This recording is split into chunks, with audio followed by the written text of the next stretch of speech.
you talk to any Russian, they'll tell you that all Russians have a sense of destiny. And I think I had found it, and one of it lies in music.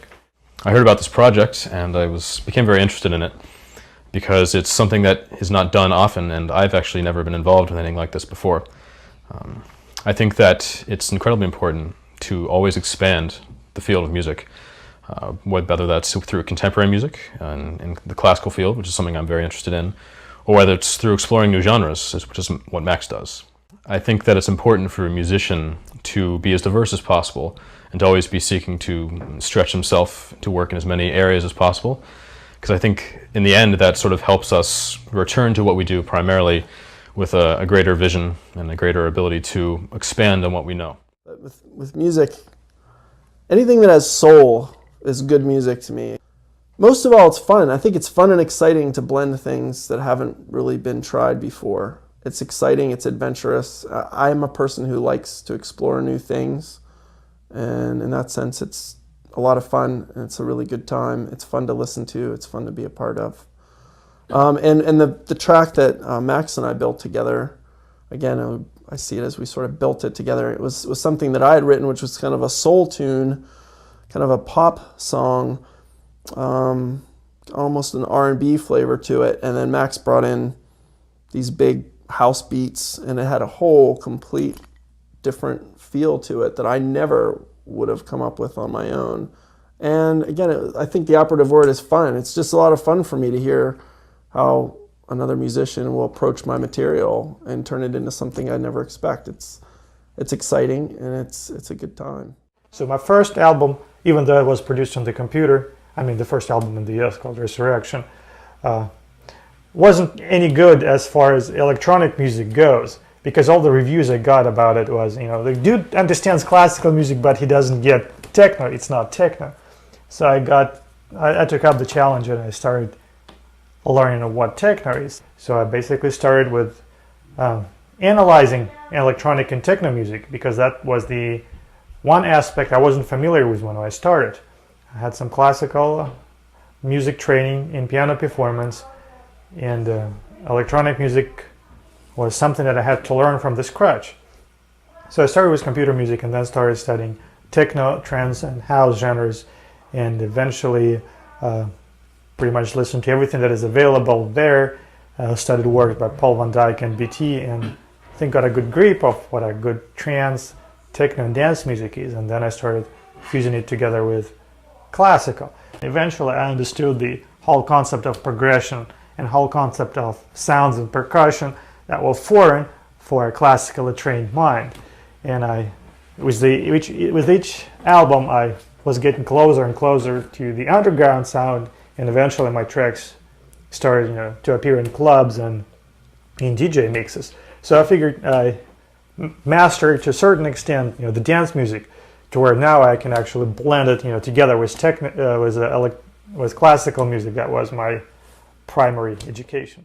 One of the challenges with techno is that sometimes it's very easy to make yourself really removed from it and just have the drum beats and no feeling. But I think that's what's actually really cool about putting Beethoven and Vivaldi in with it.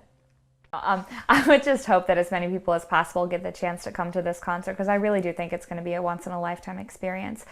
Usually techno doesn't have, and techno fusion doesn't have, the personal aspect that I think this concert will. So many times audiences, you just sit there and you listen, or you whip out your glow sticks and go to town. But with this concert, you're actually going to have to, appreciate the music for what it is and see what comes out of it. Pop music doesn't have to be trite, and it doesn't have to be cheap and bubblegum. Pop music can actually change your life for the moment when you're listening to it and give you a great feeling, especially if it's from the soul. To me, it seems like mainstream, the whole idea of mainstream holds less and less weight. I don't know, at least from my perspective.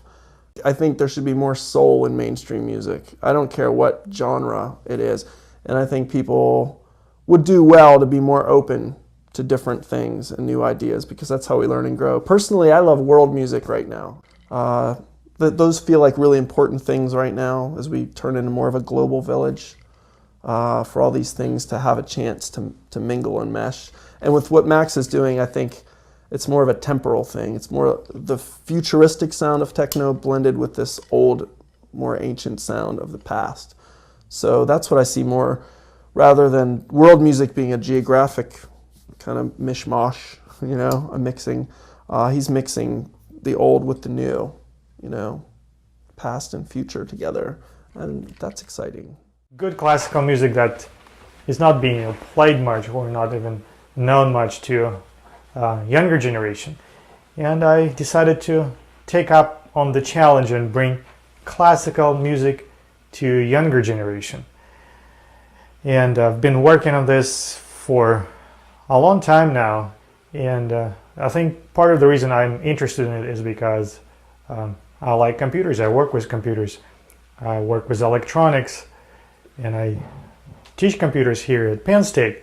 So it seems only natural how you could bring, you know, classical music to younger generation, to the new age.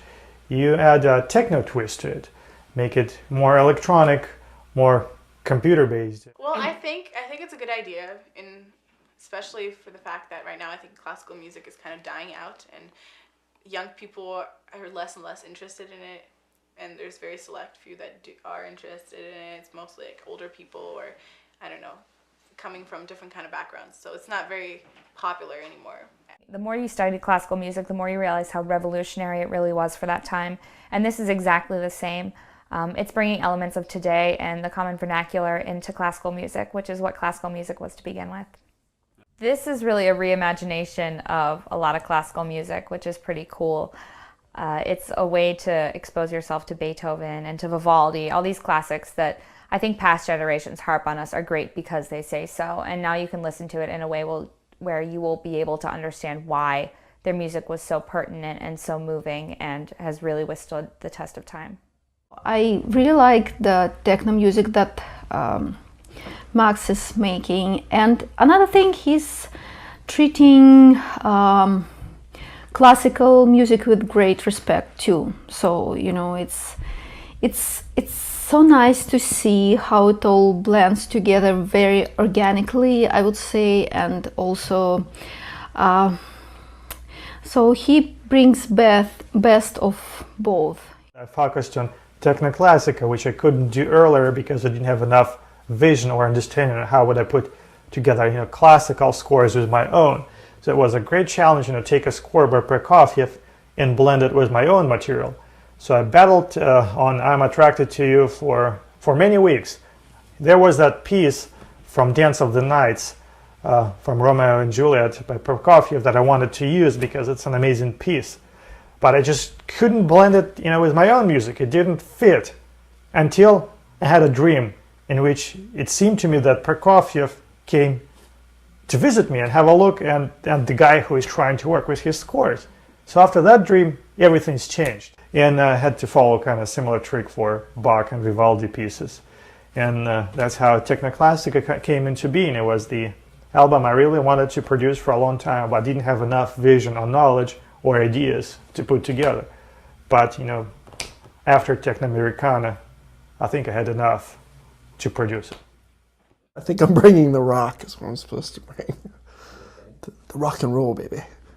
We've all got our fingers crossed, and we're all praying to the gods of music to bless this production, I think, you know, because more people ought to be able to hear this, and I'm really hoping that Max gets a good turnout, that we all get a good turnout, and that people get to experience this, because it is something unique.